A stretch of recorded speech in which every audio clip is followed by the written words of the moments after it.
Hello everyone, welcome to round table study. देखो बच्चों, इस वीडियो में हम बात करेंगे कि किस तरीके से हम मिरर के क्वेश्चंस को आसानी से सॉल्व कर सकें। जो भी हमारे स्फेरिकल मिरर हैं जिसमें आपका कॉनकेव और कॉन्वेक्स दोनों आते हैं, इनके बेसिकली न्यूमेरिकल्स को हम किस तरीके से सॉल्व कर सकते हैं ये हमें समझना है। तो सबसे पहले ये मैं पिछले वाले वीडियो में भी बता चुका हूँ, ये एक बेसिक सा एक समरी है। अब तक आपने जो भी चीज़ें पढ़ी हैं ये उन सभी चीज़ों का एक छोटा सा समरी है, और इस समरी को हम बेसिकली अप्लाई करेंगे न्यूमेरिकल्स को सॉल्व करने में। ये बहुत ज़्यादा इंपॉर्टेंट है। ठीक है, तो आप बने रहो मेरे साथ, पेन और कॉपी निकाल लो और जो भी चीज़ें आपको स्क्रीन पे दिखती चली उन सभी चीज़ों को आप नोट डाउन करते चलो। देखो, आपने कहा कि सर कैसे सॉल्व किया जाए क्वेश्चन को। सबसे पहले आपको ये कार्टेशियन सिस्टम पता होना चाहिए, जो कि आपको पता है, आप क्लास 9 में पढ़े हो। इसमें क्या होता था कि मान लो अगर कोई भी एक मिरर होती थी, जैसे मान लो कि हमने ये बताओ ये कौन सी मिरर है, कॉनकेव मिरर है। मान लो हमने ये कॉनकेव मिरर ले ली, तो इस कॉनकेव मिरर की इधर की जितनी भी डिस्टेंसेस होंगी ना, ये हम यहाँ पे हमारा होता था पोल, होता था, याद है, पोल। अब इधर की जितनी भी डिस्टेंसेस होंगी वो सारी की सारी हम लेंगे निगेटिव, और इधर की जो भी डिस्टेंसेस होंगी वो सारी की सारी हम लेंगे पॉजिटिव। ठीक है। अच्छा, इसमें जैसे हम कुछ फिक्स चीज़ों की बात कर लें। फिक्स चीज़ों का मतलब कि जैसे हमने कहा कि सर अगर हमारे पास अगर कोई एक मिरर है, जैसे अब वो क्या हो सकता है, वो कॉनकेव भी हो सकता है और कॉन्वेक्स भी हो सकता है। तो उस केस में जैसे हमने कहा कि सर फिक्स चीज़ों की अगर हम बात कर लें, फिक्स्ड की अगर हम बात कर लें, तो फिक्स्ड के केस में हमने ये कहा सर कि जो यू होगा, जैसे कि हमने कहा यू, यू को हम क्या कहते थे, ये हमारी ऑब्जेक्ट की डिस्टेंस होती थी फ्रॉम द पोल। तो यू हमेशा क्या होगी, माइनस होगी। यू हमेशा क्या होगी, माइनस होगी। ठीक है, हमेशा हमेशा माइनस होगी, ऑलवेज ऑलवेज ये माइनस होगी। ओके। अगर हम बात करें सर फोकल लेंथ की, फोकल लेंथ, तो फोकल लेंथ हमें दो चीज़ों की पढ़नी है, एक कॉनकेव मिरर की पढ़नी है और एक कॉन्वेक्स मिरर की पढ़नी है। तो आप याद करो, अगर आपको फिगर याद है, ठीक है, अगर आपको फिगर याद है कॉनकेव और कॉन्वेक्स का, तो देखो जैसे अगर हम बात करें कॉनकेव की, पहले हम बात करते हैं कॉनकेव की। ठीक है, तो कॉनकेव की केस में हमारी जो फोकल लेंथ होगी वो हमेशा माइनस होती थी। अब बना करके देख लो, आपने कहा सर ये है मेरे पास, ये मेरा कॉनकेव है और फोकस हमारी इधर की तरफ होती थी। अगर अगर इधर की तरफ है तो इसका आप जो डिस्टेंस लोगे कैसे लोगे, माइनस की तरफ लोगे। अगर हम बात करें कॉन्वेक्स की, ठीक है, कॉन्वेक्स की अगर हम बात करें, तो कॉन्वेक्स के केस में हम जो फोकल लेंथ लेंगे वो हमेशा प्लस लेंगे, हमेशा प्लस लेंगे कॉन्वेक्स के केस में। यानी कि अगर किसी क्वेश्चन में आपको कभी भी फोकल लेंथ अगर प्लस में दिख जाए, ठीक है, और बोला नहीं है कि वो कौन सा, सॉरी मिरर, हम अभी फिलहाल मिरर की बात कर रहे हैं कि वो कौन सा मिरर है, बस इतना बोल दिया है कि हाँ भाई जो भी मिरर है उसकी जो फोकल लेंथ है वो प्लस में है, +4 +5 कुछ भी है, तो समझ जाना है कि वो कौन सा आपका मिरर है, वो आपका है, वो आपका है कॉन्वेक्स मिरर। ओके, इतनी बातें समझ में आ रही हैं।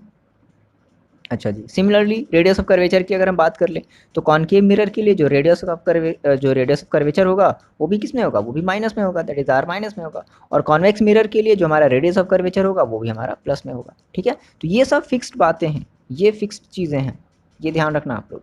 ये हमने फिक्स्ड चीज़ों की बात कर ली। अब जो वैरी करेगा, अब देखो, अब यहाँ से हम समझते हैं कि सर वैरी क्या करेगा। अब जो वैरी करने वाली चीज़ें हैं, जो वैरी करेंगी, अब वो वैरी क्या करेंगी, तो वैरी करेगा इमेज की डिस्टेंस। ठीक है, बात में ध्यान से समझना, इमेज की डिस्टेंस। तो आपने कहा सर इमेज हमें दो तरीके से मिलता था, एक हमें मिलता था कॉनकेव के केस में, एक हमें मिलता था कॉन्वेक्स के केस में। देखो, आपने कहा, देखो एक बहुत ज़रूरी ये इंपॉर्टेंट चीज़ है, ये पूरे न्यूमेरिकल्स के लिए मोस्ट इंपॉर्टेंट, और ये पूरे आपके जो जो भी आपका मिरर वाला जो भी पोर्शन है, स्फेरिकल मिरर वाला जो भी पोर्शन है, ये इसका एक पूरा का पूरा एक कंक्लूजन है, एक निचोड़ है। देखो, तो आपने कहा सर मेरे पास दो टाइप की मिरर थी, एक था मेरे पास कॉनकेव और एक था मेरे पास कॉन्वेक्स। ठीक है, एक कॉनकेव था और एक कॉन्वेक्स था। फिर मैंने कहा सर कि कॉनकेव, आप याद करो, आपने ये प्रैक्टिस किया होगा अच्छे से, ठीक है, आप याद करो कि कॉनकेव वाले केस में बेसिकली 6 केसेस जो हैं, बेसिकली 6 केसेस बनते थे। कितने केसेस बनते थे, 6 केसेस होते थे। और कॉन्वेक्स वाले केस में 2 केस होते थे ना, 2 केस थे। ठीक है। अच्छा, अब इस 6 केसेस में से आप याद करो कि 6 केसेस में से 5 केस ऐसे थे, है ना, इस 6 में से बेसिकली 5 केस ऐसे थे जिसमें आपकी जो इमेज बनती थी वो लेफ्ट साइड में बनती थी, यानी कि वो सारी की सारी जो इमेज थी वो कैसी थी, वो रियल थी। ठीक है, वो सारी की सारी इमेज कैसी थी, रियल थी। और केवल एक केस ऐसा था जो हमारा कैसा था, जो हमारा कैसा था, वर्चुअल हमें मिलता था, वर्चुअल मिलता था। अब फिर से याद करो, अब ये जितनी भी रियल केसेस मिलती थी, याद करो, ये जितनी भी रियल केसेस होती थी वो सारी सारी किधर की तरफ मिलती थी, वो हमारे लेफ्ट साइड में मिलती थी। तो अगर ये लेफ्ट साइड में मिलती हैं तो इस केस में हम जो v लेंगे, इस 5 केस के लिए हम जो v लेंगे वो हमेशा कैसा लेंगे, वो हमेशा हम लेंगे माइनस के साथ। आ रही बात समझ में, v हमेशा जो हम लेंगे वो कैसे लेंगे, माइनस के साथ लेंगे। यानी कि अब आपको ये बात समझ जानी चाहिए कि जब भी अगर किसी क्वेश्चन में अगर रियल इमेज की बात कर रहा है, बात समझना मेरी, जब भी अगर रियल इमेज की बात कर रहा है तो हमेशा आप वहाँ पर v को क्या लोगे, माइनस लोगे। ठीक है, आगे बात समझ में। अच्छा, अब फिर से यहाँ पे समझो, अगर फिर आपने ये देखा कि आपकी जितने भी रियल इमेजेस होती थी वो सारी की सारी होती थी इन्वर्टेड। ठीक है ना, जितनी भी रियल इमेजेस होती थी वो सारी की सारी क्या होती थी, वो सारी की सारी इन्वर्टेड होती थी। यार देखो, ये सब चीज़ें कैसे पता चल रही हैं, ये सब चीज़ें प्रैक्टिस करने पर आपको पता चलेंगी ना। तो अगर इन्वर्टेड है, इन्वर्टेड का मतलब क्या है कि वो, इन्वर्टेड का मतलब क्या है कि वो प्रिंसिपल एक्सिस के नीचे की तरफ बन रहा है। कहाँ बन रहा है, प्रिंसिपल एक्सिस के नीचे की तरफ बन रहा है। तो अगर प्रिंसिपल एक्सिस के नीचे बन रहा है तो उसकी जो मैग्नीफिकेशन होगी दैट इज एम, उसकी जो मैग्नीफिकेशन होगी एम, वो कैसी होगी, वो होगी माइनस में। आगे बात समझ में। तो अब देखो, एक कंक्लूजन निकालो, क्या कि अगर न्यूमेरिकल्स में कभी भी अगर रियल बोलता है कि भाई हमारी इमेज है वो रियल है, तो इसका मतलब है कि ऑटोमेटिकली वो इन्वर्टेड होगी। केवल हम बात करें एनसीईआरटी के रिस्पेक्ट, आपके जो भी सिलेबस में आपने जो भी पढ़ा है, ठीक है, उसके पर्पज से अगर हम बात करें तो रियल होगी, तो हमेशा वो इन्वर्टेड होगी। और इन्वर्टेड का मतलब है कि उसकी जो एम होगी, मतलब जो मैग्नीफिकेशन होगी, वो हमेशा माइनस में होगी। ठीक है, ये पहली बात समझ में आई।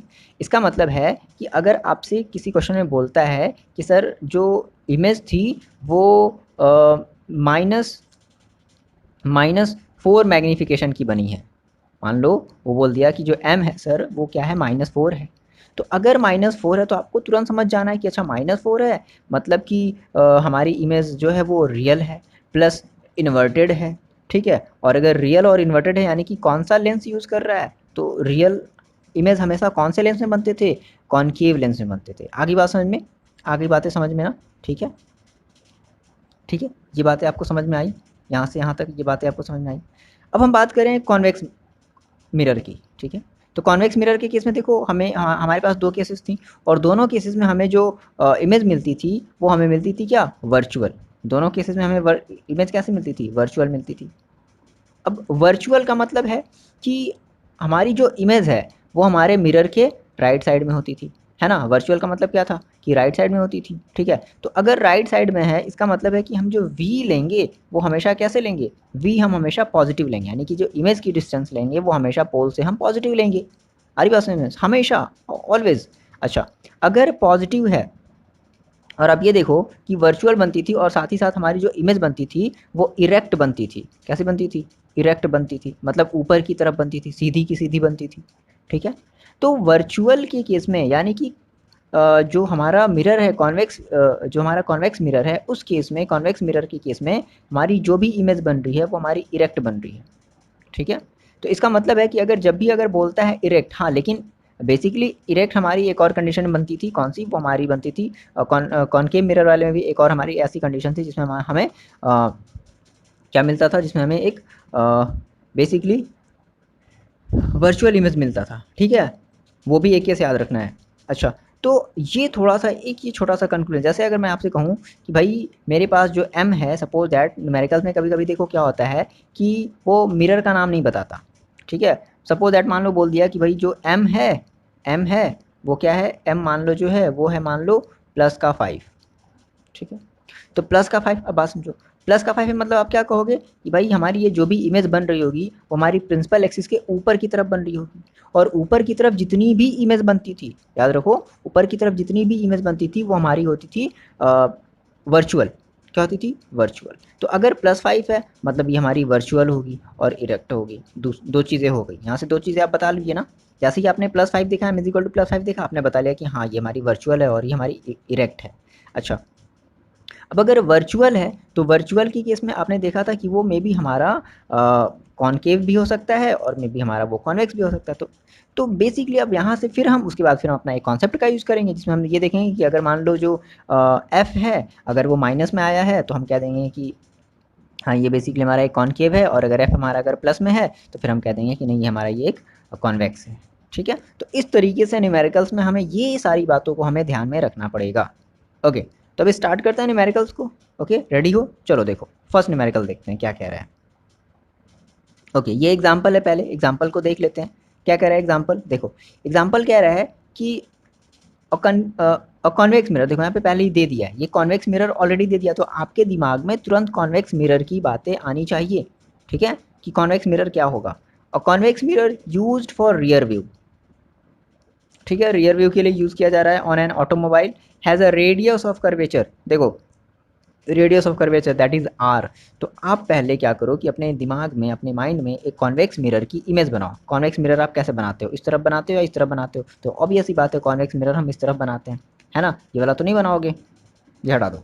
चलो अब कह रहा है कि रेडियस ऑफ कर्वेचर, याद रखना गिवन गिवन हमारे पास क्या है, रेडियस ऑफ कर्वेचर यानी कि 3 मीटर। अब ये 3 मीटर आप कैसे लोगे, प्लस में लोगे या माइनस में, हमेशा याद रखना न्यूमेरिकल्स को आप जब भी सॉल्व करोगे तो उसके सिंबल्स को मतलब साथ में हमेशा लेकर के चलना, जो भी चीज़ें दी रहेंगी साथ में लेकर, अगर प्लस है तो प्लस लगाना और माइनस है तो माइनस लगाना।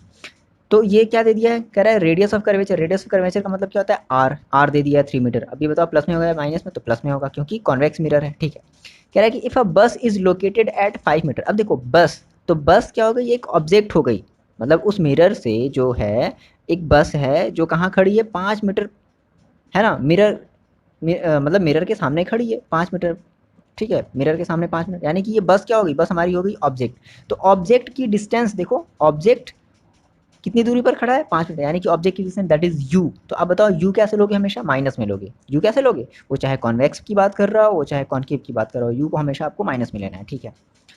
फाइंड द पोजीशन, क्या देखो वही सेम चीज़ें फिर से निकालनी, क्या पोजीशन निकालना है, नेचर निकालना है एंड साइज ऑफ इमेजेस निकालना है। चलो देखो, तो आपने क्वेश्चन पढ़ लिया, ठीक है। अब गिवन देखो, करो गिवन, देखो क्या क्या है, कह रहा है given R is equal to कितना है 3 मीटर, गिवन है भाई, ये देखो क्या कह रहा है यहाँ से देख लो ना, कह रहा है has a radius of curvature that is 3 metre, तो प्लस का 3 मीटर हमने लिख लिया क्योंकि कॉन्वेक्स मिरर है। फिर कह रहा है कि बस जो है वो 5 मीटर, यानी कि u is equal to minus का 5 मीटर, माइनस हमेशा सिंबल लगा करके माइनस प्लस हमेशा साथ में चलना। फिर कह रहा है कि find the position nature and size, ठीक है, पोजीशन मतलब याद रखना वी, यानी कि वी, हमें वी निकालना है।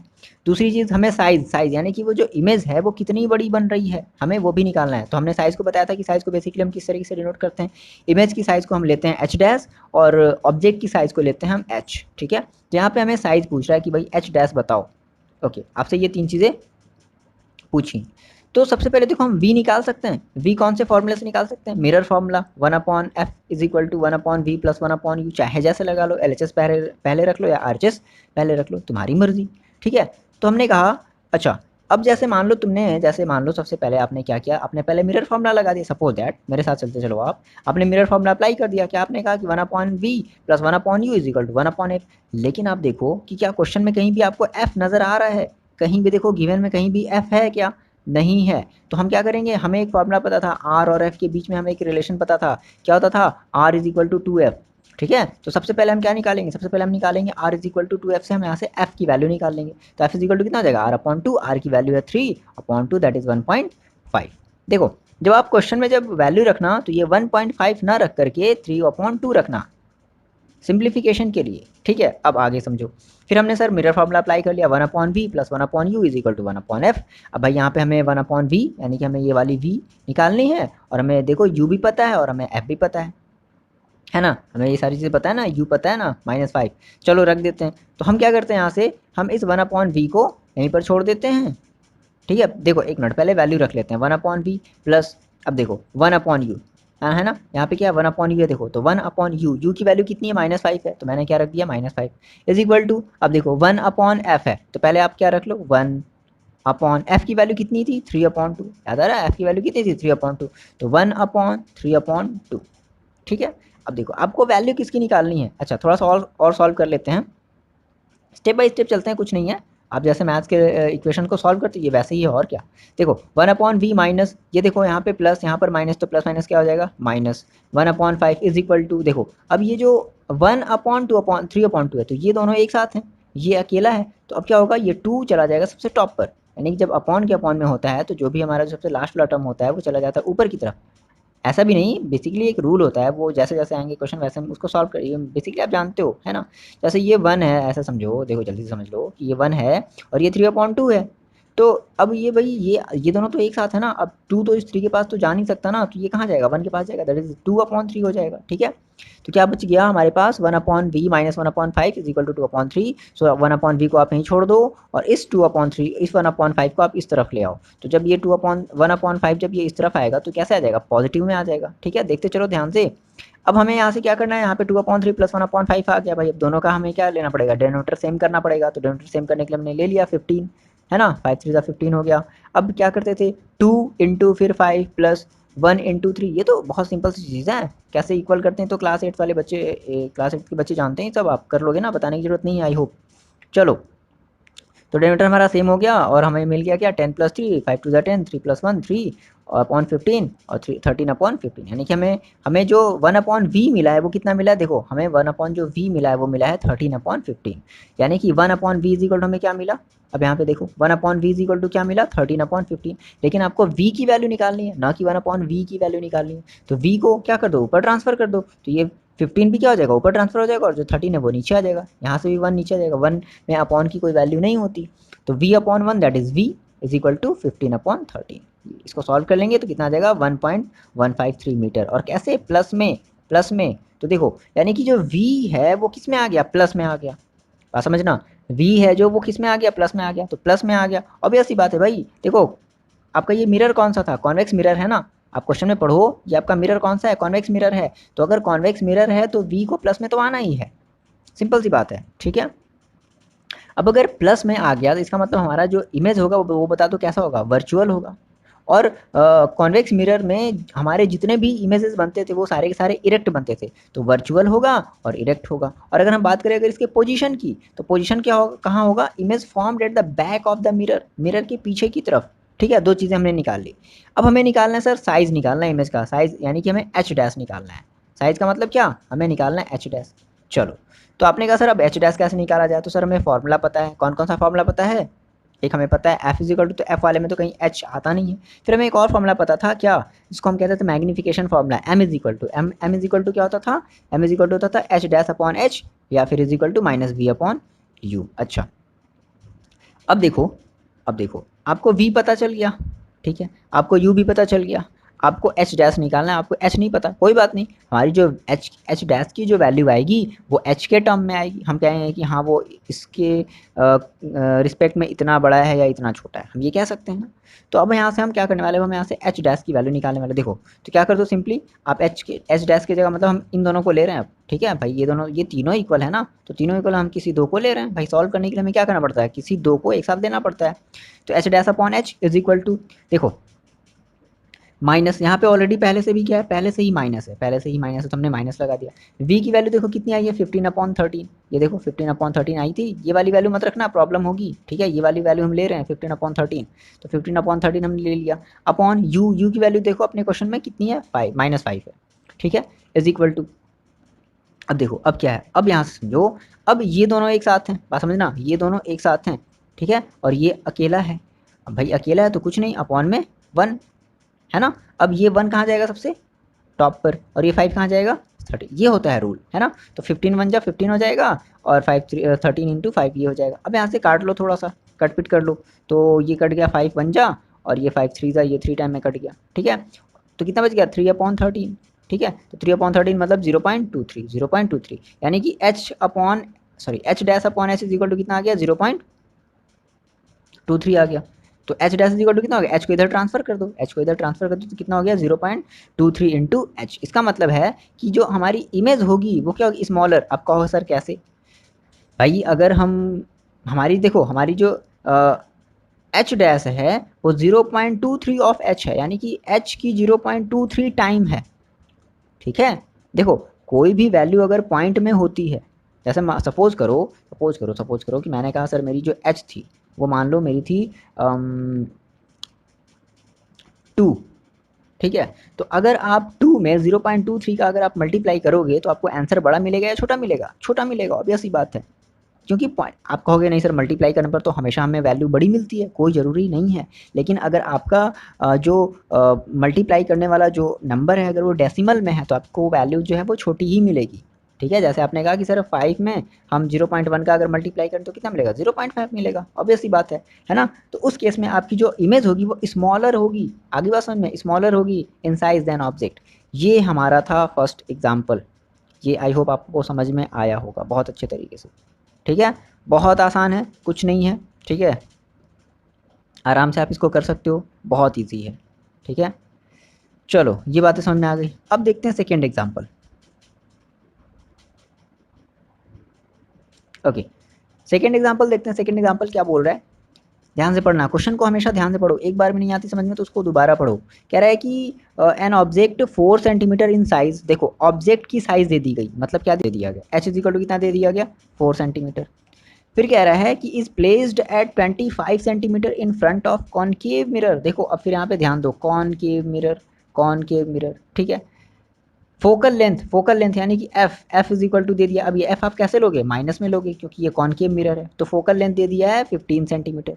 ठीक है, at what distance from the mirror, at what distance मतलब कि किस डिस्टेंस पर हमें रखना है, क्या, from the mirror should a screen be placed in order to, मतलब हमें वी निकालना है, ऑब्वियसली बात है, हमें वी निकालना है। ठीक है, to obtain a sharp image, हमें जिससे कि हमें एक शार्प इमेज बने, find the nature and size of the image. ठीक है, तो हमें नेचर निकालना है और हमें साइज निकालना है। देखो अब यहाँ पे थोड़ा सा कंफ्यूजन है, क्या, कि सर कॉनकेव मिरर की केस में हमारे पास वो केवल एक ऐसी केसेस थी जिसके बेसिस पे हम सर जो थोड़ा सा बता देते थे कि हमारा जो इमेज बना है वो हमारा वर्चुअल बना है, लेकिन 5 केसेस ऐसी थी जिनके बेसिस पे हम ये बोलते थे कि नहीं हमारा ये जो इमेजेस हैं वो हमारी रियल इमेजेस हैं। लेकिन एक केस की वजह से हम यहाँ पे सर श्योर नहीं है, आ रही बात समझ ना, कि उस एक केस की वजह से हम यहाँ पर श्योर नहीं है ना कि आपका जो इमेज है वो कैसा बनेगा। तो वो आप कैसे श्योर होगे, वो आप श्योर होगे इस वी से। अगर आपकी वी अगर पॉजिटिव आई है तो आपका जो इमेज है वो वर्चुअल है, यानी कि मिरर के दूसरे साइड है। और अगर आपकी वी अगर निगेटिव आई है तो आपका जो इमेज है वो रियल है। आ रही बात समझ में। तो यहाँ पे सर हम श्योर नहीं, इसलिए हमें यहाँ पे पहले क्या निकालना पड़ेगा, यहाँ पे हमें पहले वी की वैल्यू निकालनी पड़ेगी। अब देखो, तो सबसे पहले हम गिवन कर लेते हैं, क्या क्या गिवन है सर। देखो गिवन मेरे पास क्या क्या है, h is equal to 4 centimetre, ये हमें गिवन है। ऑब्जेक्ट की डिस्टेंस यू,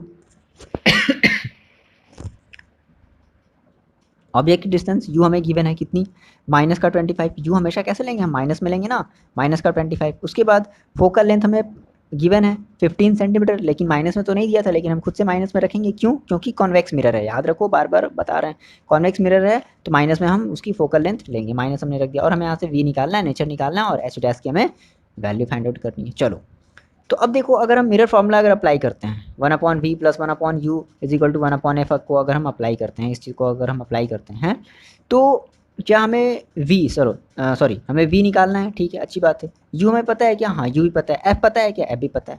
पिछले वाले क्वेश्चन में f नहीं पता था, तो f हमने फाइंड आउट किया था किस तरीके से, r की वैल्यू के हेल्प से। अब यहाँ पे हमें f ऑलरेडी पता है, गिवन है, डायरेक्टली गिवन है, तो हम यहाँ पे डायरेक्टली अप्लाई कर देते हैं। अब देखो, तो रख दो भाई, 1/v की जगह हमने 1/v रख दिया, ठीक, प्लस 1/u, तो 1/u की वैल्यू देखो कितनी, माइनस का 25, तो मैंने माइनस का 25 रख दिया, is equal to 1/f, f की वैल्यू कितनी, -15, तो मैंने -15 रख दिया। इतनी बातें क्लियर हुई, स्टेप बाय स्टेप चलते चलो। ठीक है, आपको यहाँ पे अभी देखने की जरूरत नहीं। अब आगे देखो, अब आप चाहो तो इसको सॉल्व कर सकते हो, चलो ट्राई कर लो एक बार, वीडियो पॉज करके देखें कितने लोग बच्चे ट्राई कर पाते हैं। ट्राई कर लिया, चलो अब मैच करो। फिर क्या किया, देखो मैंने 1/v, अब ये देखो यहाँ प्लस है यहाँ माइनस है, तो प्लस माइनस क्या हो जाएगा, -1/25 इज इक्वल टू माइनस का 1/15 हो गया। माइनस भाई ऊपर चला जाता है ना, माइनस कभी भी नीचे नहीं रहता। अब देखो फिर से वही चीज़, आपको यहाँ से v की वैल्यू निकालनी है, तो 1/v को यहीं छोड़ दो, और ये हो गया क्या, ये देखो यहाँ पे पहले से क्या, -1/15, और ये माइनस का 1/25 है, तो जब ये इधर जाएगा तो प्लस का 1/25 हो जाएगा। तो ये मैंने लिख दिया यहाँ पे प्लस का 1/25, और ये ऑलरेडी माइनस में ही रहेगा क्योंकि ये इसी तरफ है, माइनस का 1/15। अब हम क्या करेंगे, 25 और 15 का हम एलसीएम ले लेंगे, तो मैंने यहाँ पर एलसीएम लेकर के दिखा दिया है। 25 और 15 का मैंने एलसीएम ले लिया है, कितना आ गया है, 5 5 25 और 25 3 75। ठीक है, तो एलसीएम कितना आ गया, 75, यानी कि हमने इसका डिनोमिनेटर कितना कर दिया, 75। अब देखो कैसे करते हैं, जिन बच्चों को नहीं पता देख लो कैसे करते हैं, होता क्या है।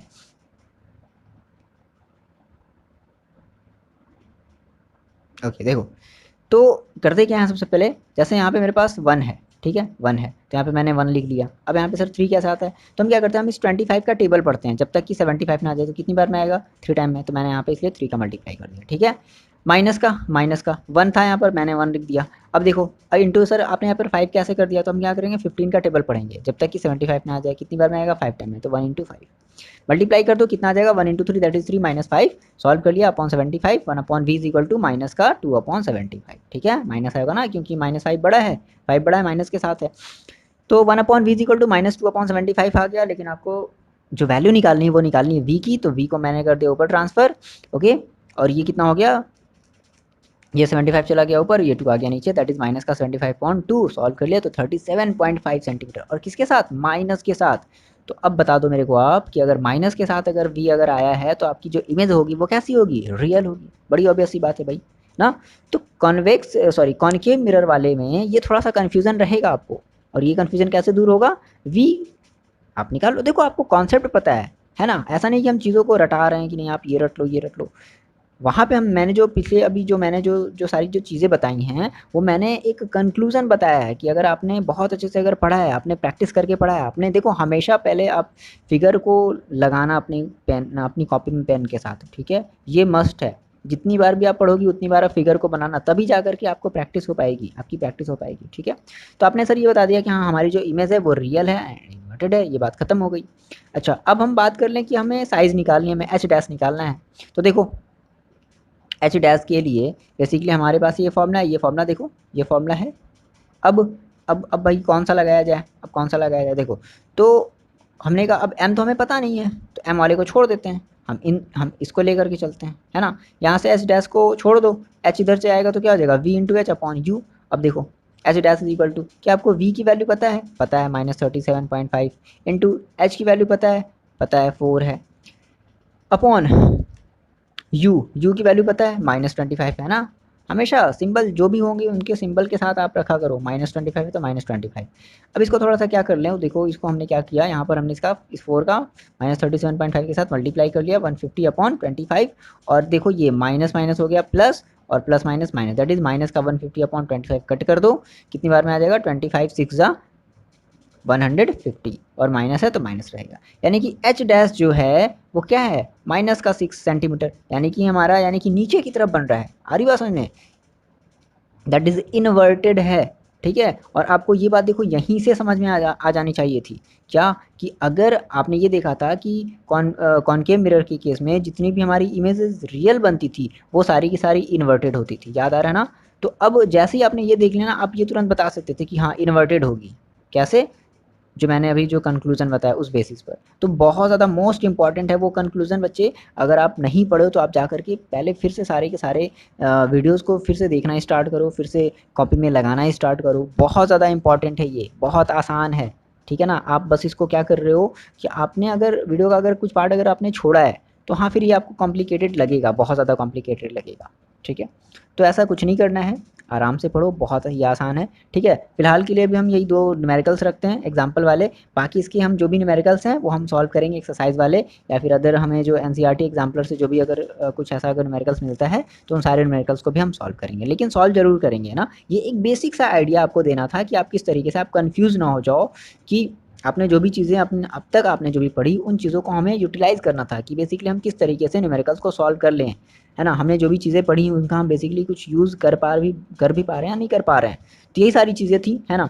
तो मिलते हैं नेक्स्ट वीडियो में लेंस वाले टॉपिक के साथ। ओके, फिलहाल के लिए इतना ही रखते हैं, पढ़ाई करते रहो और अपना ख्याल रखो।